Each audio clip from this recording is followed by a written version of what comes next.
عبید اللہ عمری نے نافع سے بیان کیا، ان سے عبداللہ بن عمر رضی اللہ عنہ نے کہ نبی کریم صلی اللہ علیہ وسلم جمعے میں 2 خطبے دیتے اور دونوں کے بیچ میں بیٹھتے تھے۔ خطبہ جمعے کے بیچ میں یہ بیٹھنا بھی مسنون طریقہ ہے۔ صحیح بخاری حدیث نمبر 928۔ محمد بن عبد الرحمن بن ابی ذئب نے بیان کیا، ان سے زاہری نے، ان سے ابو عبداللہ سلیمان اغر نے، ان سے ابو ہریرہ رضی اللہ عنہ نے کہ نبی کریم صلی اللہ علیہ وسلم نے فرمایا کہ جب جمعہ کا دن آتا ہے تو فرشتے جامع مسجد کے دروازے پر آنے والوں کے نام لکھتے ہیں۔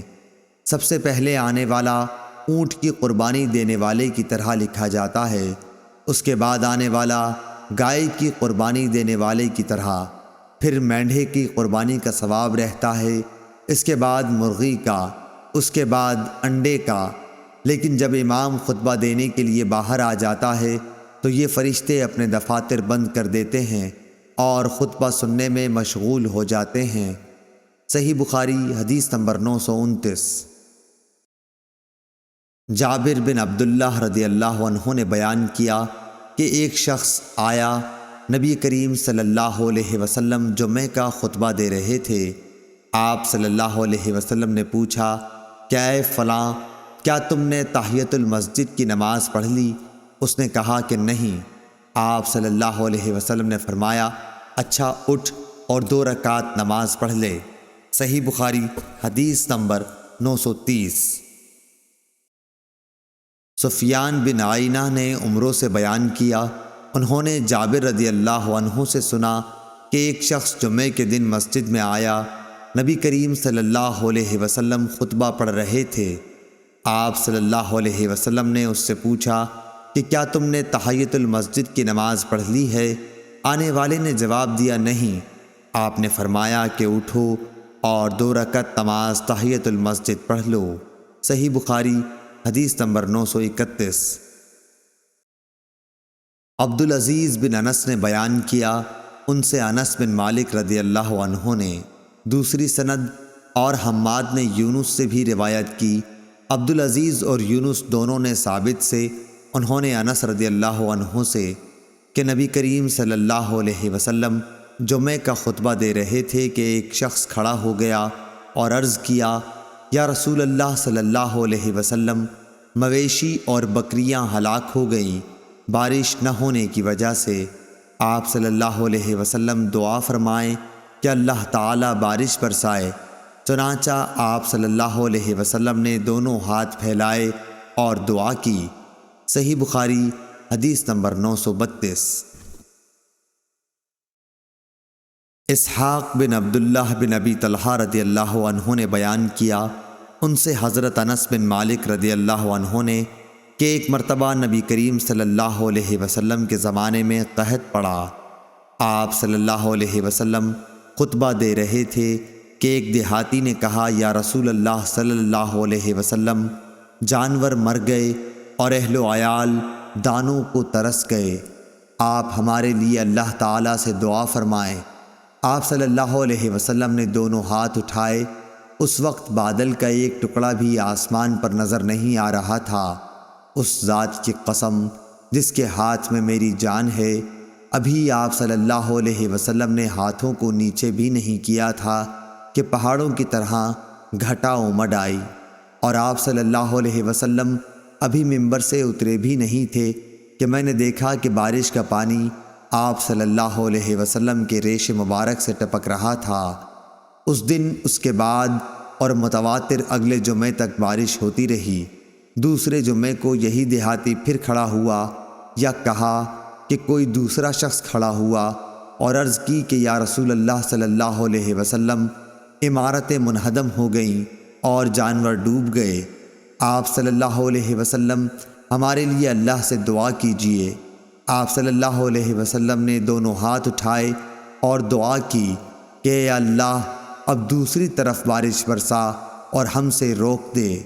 آپ صلی اللہ علیہ وسلم ہاتھ سے بادل کے لیے جس طرف بھی اشارہ کرتے، ادھر مطلع صاف ہو جاتا۔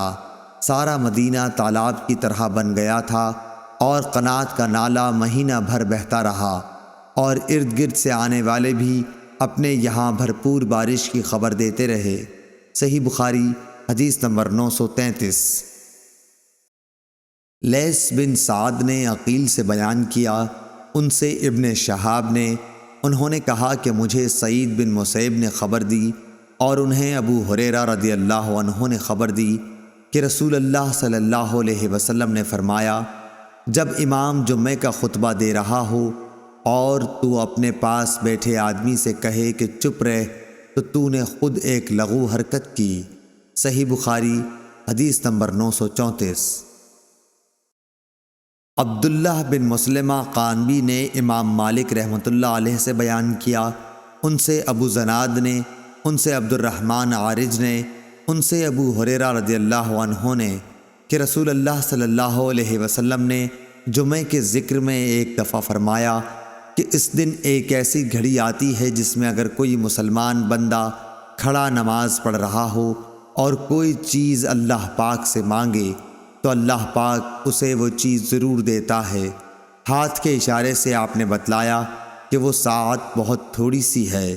صحیح بخاری حدیث نمبر 935۔ سالم بن ابی جعد نے کہا کہ ہم سے جابر بن عبداللہ رضی اللہ عنہ نے بیان کیا کہ ہم نبی کریم صلی اللہ علیہ وسلم کے ساتھ نماز پڑھ رہے تھے، اتنے میں غلہ لادے ہوئے ایک تجارتی قافلہ ادھر سے گزرا، لوگ خطبہ چھوڑ کر ادھر چل دیے، نبی کریم صلی اللہ علیہ وسلم کے ساتھ کل 12 آدمی رہ گئے۔ اس وقت سورہ جمعہ کی یہ آیت اتری۔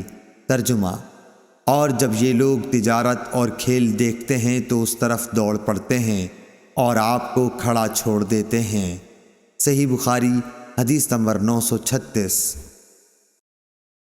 امام مالک رحمۃ اللہ علیہ نے نافع سے خبر دی، ان سے حضرت عبداللہ بن عمر رضی اللہ عنہ نے بیان کیا کہ رسول اللہ صلی اللہ علیہ وسلم ظہر سے پہلے 2 رکعت، اس کے بعد 2 رکعت اور مغرب کے بعد 2 رکعت اپنے گھر میں پڑھتے، اور عشاء کے بعد 2 رکعتیں پڑھتے، اور جمعے کے بعد 2 رکعتیں جب گھر واپس ہوتے تب پڑھا کرتے تھے۔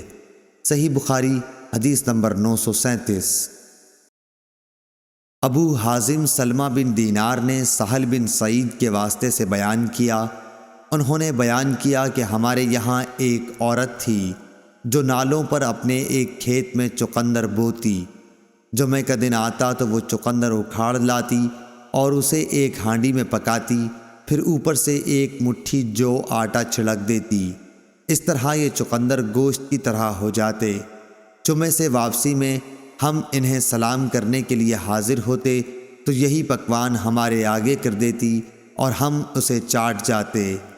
ہم لوگ ہر جمعے کو ان کے اس کھانے کے آرزومند رہا کرتے تھے۔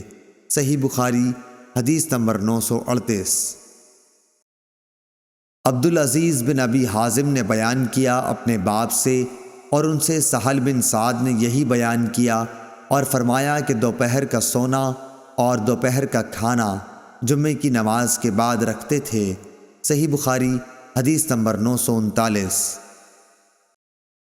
ابو اسحاق فزاری ابراہیم بن محمد نے بیان کیا، ان سے حمید طویل نے، انہوں نے انس رضی اللہ عنہ سے سنا، آپ فرماتے تھے کہ ہم جمعہ سویرے پڑھتے، اس کے بعد دوپہر کی نیند لیتے تھے۔ صحیح بخاری حدیث نمبر 940۔ ابو غسان نے بیان کیا، کہا کہ مجھ سے ابو حازم نے سہل بن سعد رضی اللہ عنہ سے بیان کیا، انہوں نے بتلایا کہ ہم نبی کریم صلی اللہ علیہ وسلم کے ساتھ جمعہ پڑھتے، پھر دوپہر کی نیند لیا کرتے تھے۔ صحیح بخاری حدیث نمبر 941۔